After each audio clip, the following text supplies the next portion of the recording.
Baik, Assalamualaikum warahmatullahi wabarakatuh. Kami dari kelompok satu izin mempresentasikan PPT dari kelompok kami, yaitu Rencana Rehabilitasi dan Rekonstruksi Pasca Bencana R3P untuk bencana banjir di Indonesia. Di sini kami bersama Ahmad Hadid Ar-Rafiq, Mila Amelia, Patrick Mahwil, Fajar, Rosalia Narli, sama Putri. Untuk slide yang ketiga akan dijelaskan oleh Mila Amelia. Waktu dan tempat kami persilahkan. Latar belakang. Mengapa Indonesia rawan banjir? Karena curah hujan yang tinggi, banyaknya daerah aliran sungai, serta perubahan penggunaan lahan dan aktivitas manusia, seperti penebangan hutan dan pembuangan sampah ke sungai. Republik Indonesia 2007. Banjir menimbulkan berbagai dampak seperti kerusakan rumah, fasilitas umum, lahan pertanian, gangguan kesehatan, kerugian ekonomi, hingga korban jiwa. Salah satu banjir terbesar terjadi di Provinsi Kalimantan Selatan pada tahun 2021 yang mengakibatkan ratusan ribu masyarakat terdampak dan menyebabkan kerusakan infrastruktur serta aktivitas masyarakat terganggu. BNPB 2021. Untuk mengurangi dampak banjir,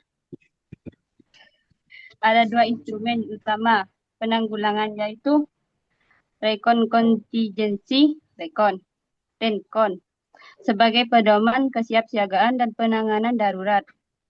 Setelah bencana disusun rencana rehabilitasi dan rekonstruksi pasca bencana R3P berdasarkan hasil pengkajian kebutuhan pasca bencana G2PASNA untuk memulihkan kondisi masyarakat, pembangunan kembali wilayah terdampak secara lebih aman dan berkelanjutan.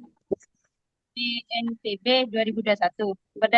Berdasarkan hal tersebut, penyusunan dokumen rencana kontingensi RENKON dan rencana rehabilitasi dan rekonstruksi pasca bencana R3P sangat penting sebagai pedoman dalam meningkatkan kesiapsiagaan, mempercepat penanganan darurat, dan mendukung pemulihan pasca bencana.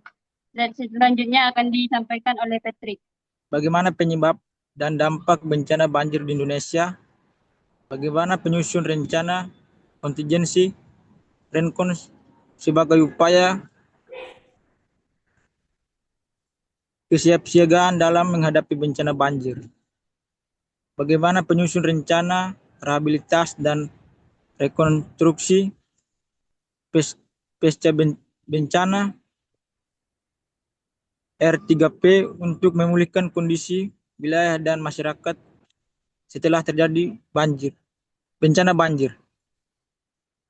Tujuan penulisan: menjelaskan penyebab dan dampak bencana banjir di Indonesia.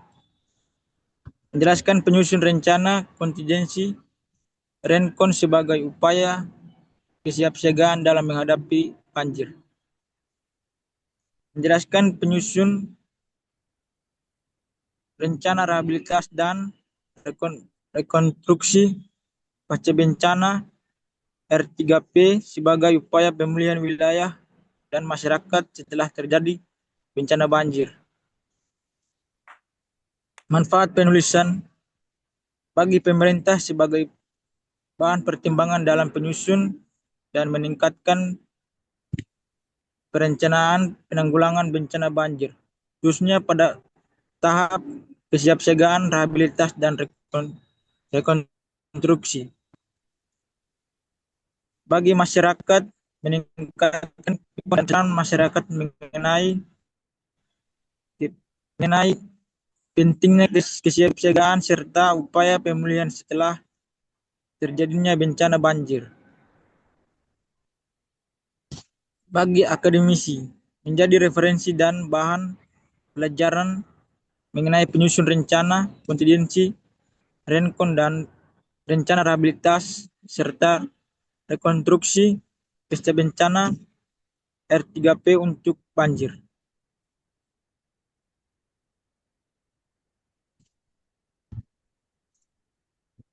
Baca langsung sama tabel ini juga.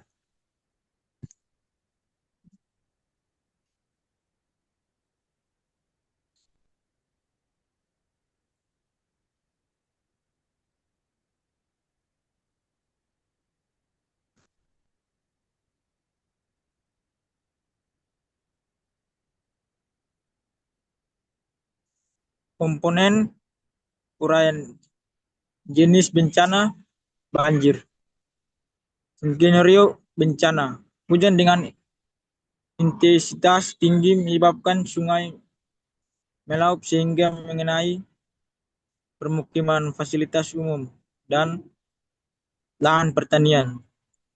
Tujuan mengurangi korban jiwa dan kerugian melalui kesiapsiagaan serta penanganan darurat yang cepat dan terkoordinasi. Saran masyarakat di daerah rawan banjir, pemerintah dan BPD, TNI, Polri, Basarnas, PMI, dan relawan. Kegiatan utama peringatan dini, evakuasi warga, penyelamatan korban, pendirian posko distribusi logistik, pelayanan kesehatan, dan koordinasi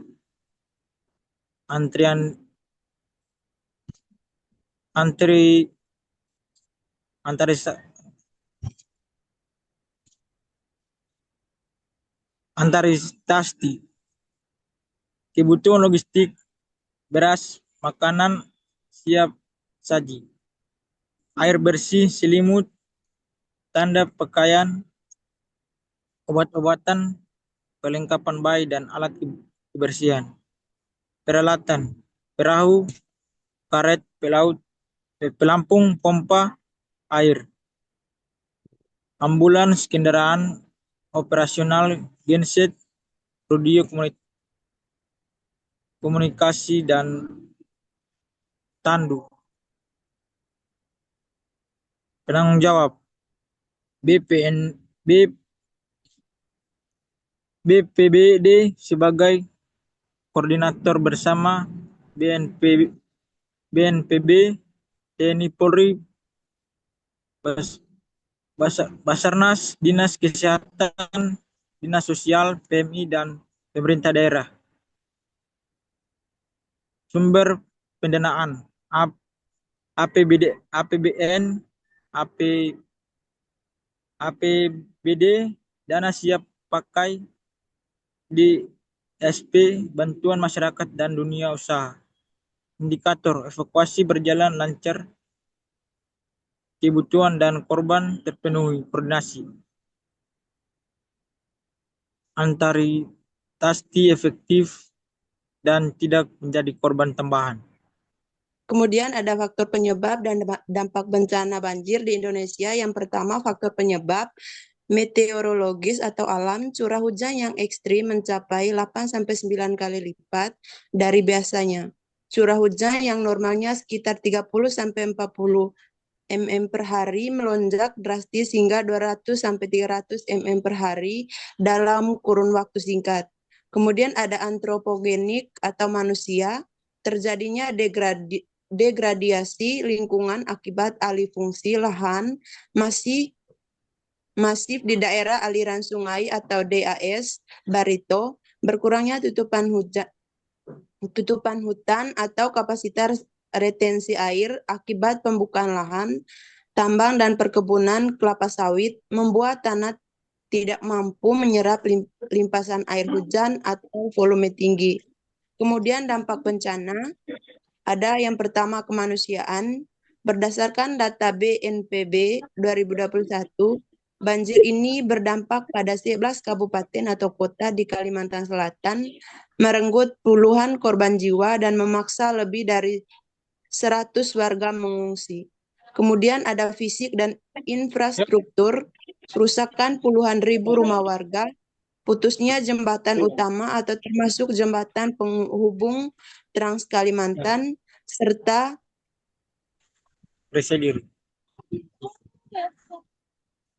kola dan ribuan hektar lahan pertanian yang memicu gagal panen. Selanjutnya ada rencana kontingensi atau RENKON yaitu ada skenario dan tujuan. Untuk skenario terburuk, banjir yang disepakati untuk skenarionya, curah hujan ekstrim di atas 150 mm per hari selama 3 hari berturut-turut pada puncak musim hujan, menyebabkan Sungai Barito dan Martapura meluap secara bersamaan. Tinggi genangan air mencapai 1,5 hingga 3 meter di area pemukiman padat. Lalu yang kedua ada matriks sektoral atau pembagian kerja klaster. Untuk mengoperasikan kegiatan utama yang kalian sebutkan di komponen awal, kerja tanggap darurat dibagi ke dalam klaster kontingensi sebagai berikut. Nah, yang pertama di sini ada klaster evakuasi dan penyelamatan, yaitu kegiatan utamanya penyisiran wilayah terdampak evakuasi kelompok rentan seperti lansia, bayi, ibu hamil ke posko utama. Untuk penanggung jawabnya, yaitu oleh Basarnas, TNI, Polri, dan relawan. Untuk kebutuhan krisisnya, di sini ada perahu karet, pelampung, mesin pompa, dan lampu sorot. Yang kedua, ada klaster logistik dan pengungsian. Kegiatan utamanya yaitu mendirikan tenda darurat, pengelolaan dapur umum, distribusi bantuan makanan dan pakaian. Untuk penanggung jawabnya, di sini ada Dinas Sosial, BPBD, dan PMI. Untuk kebutuhan krisisnya ada beras, makanan siap saji, selimut, peralatan saniter perempuan dan bayi. Lalu selanjutnya ada klaster kesehatan darurat. Kegiatan utamanya pengobatan keliling di pos pengungsian antisipasi penyakit pasca banjir seperti diare dan leptospirosis, trauma dan healing. Penanggung jawabnya di sini Dinas Kesehatan, Puskesmas, dan relawan medis. Untuk kebutuhan krisisnya ada obat-obatan dasar, ambulans, kit kebersihan, kaporit, penjernihan air. Lalu yang terakhir di sini ada klaster sarana dan prasarana. Kegiatan utamanya untuk membersihkan material penyumbat aliran, penyediaan genset darurat, penyediaan tangki air bersih. Untuk penanggung jawabnya ini ditanggung jawab oleh Dinas PU, PLN, dan PDAM. Kebutuhan krisisnya yaitu eskavator, truk tangki air, dan genset portable. Next, bisa dilanjut. Rencana rehabilitasi dan rekonstruksi pasca bencana R3P. Setelah masa tanggap darurat dinyatakan selesai dan air mulai surut, dokumen R3P mulai diberlakukan. Penyusunan R3P ini wajib didahului oleh proses Jitu Pasna, pengkajian kebutuhan pasca bencana, untuk menilai tingkat kerusakan dan kerugian di 5 sektor utama. Penyusunan program pemulihan dalam R3P menggunakan prinsip Build Back Better, Safe, and Sustainable, membangun kembali dengan lebih baik, lebih aman, dan berkelanjutan. Tahap 1. Hasil pengajian Jitu Pasna sektor fisik dan lingkungan. Bulan ke-1. Melakukan verifikasi data kerusakan infrastruktur hulu hilir di Kalimantan Selatan. Sektor perumahan dan infrastruktur jalan atau jembatan menjadi prioritas karena melumpuhkan urat nadi perekonomian daerah. Tahap 2. Pelaksanaan rehabilitasi jangka pendek. Bulan pertama sampai ke bulan ke-6 fokus pada pemulihan pelayanan publik dasar, meliputi pembersihan sisa lumpur di fasilitas sosial, sekolah dan puskesmas. Perbaikan jembatan darurat, Baili, pemulihan jaringan listrik, air bersih, serta pemberian bantuan stimulan rumah rusak ringan. Tahap 3. Pelaksanaan rekonstruksi jangka panjang. Bulan ke-6 sampai ke bulan ke-24, pembangunan kembali secara permanen dengan standar mitigasi bencana yang lebih tinggi. Contohnya pembangunan rumah permanen di area relokasi aman, peningkatan kapasitas tanggul sungai, peningkatan ketinggian badan jalan utama, dan reboisasi atau penghijauan kembali kawasan hulu Das Barito. Baik, saya ulangi lagi. Di sini saya akan melanjutkan dari Kak Fajar. Prinsip R3P, Build Back and Better. Apa itu Jitu Pansa? tanggapan darurat selesai R3P dilakukan berdasarkan hasil Jitu Pasna, pengkajian kebutuhan pasca bencana, sebuah instrumen untuk menilai secara sistematis tingkat kerusakan dan kerugian di seluruh sektor terdampak. 5 sektor penilaian Jitu Pasna. Di antaranya ada perumahan, infrastruktur, ada sosial, ada ekonomi, ada lintas sektor. Prinsip utama Build Back Better, Safer and Sustainable, membangun kembali lebih tangguh, bukan sekadar memulihkan kondisi semula. Baik, slide selanjutnya. Untuk slide selanjutnya, di sini ada tahapan pelaksanaan R3P, di sini ada pengkajian, ada rehabilitasi, dan ada rekonstruksi. Baik, di sini ada tahapan pelaksanaan R3P. Yang pertama ada pengkajian, yang kedua rehabilitasi, dan yang ketiga ada rekonstruksi. Bisa dilanjut. Baik, dari presentasi yang kami sampaikan, semoga bisa memberikan manfaat dan bisa memberikan pembelajaran bagi dosen dan untuk bagi mahasiswa yang lain. Kurang lebihnya mohon maaf jika ada kesalahan, itu memang dari kami. Untuk kebenarannya itu hanya Tuhan yang tahu. Kurang lebihnya mohon maaf. Wassalamualaikum warahmatullahi wabarakatuh. Waalaikumsalam.